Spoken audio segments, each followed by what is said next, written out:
Ես ինչ կոնֆետոր սաղ կերել են, ես չեմ կերել։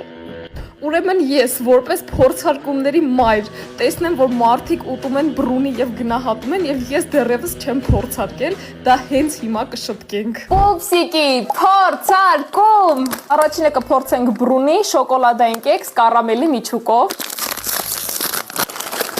Ներսում ամեն հատիկը սենց փաթեթավորված է, ինձ թվում է շատ հարմար կլինի պայուսակի մեջ պահելու համար։ Ներսում ոնց որ բրաունի լինի ու վերևի շերտը կարամելային միջուկ է։ Շատ համովա գնահատում եմ 10-ից 10։ Եվ հաջորդը կփորձենք, սա արդեն ներսի միջուկը շոկոլադի տարբերակով է։ Թվում է սա ավելի շատ եմ սիրելու։ Երկուսն է շատ համովա, չեմ կարող ասեմ որն եմ ավելի շատ սիրել։ Սրա ներսում վերևի շերտը շոկոլադ է։ Այս մեկը գնահատում եմ նույնպես 10-ից 10։ Ապրով քիչ արա, այսինքն չի հերիքի։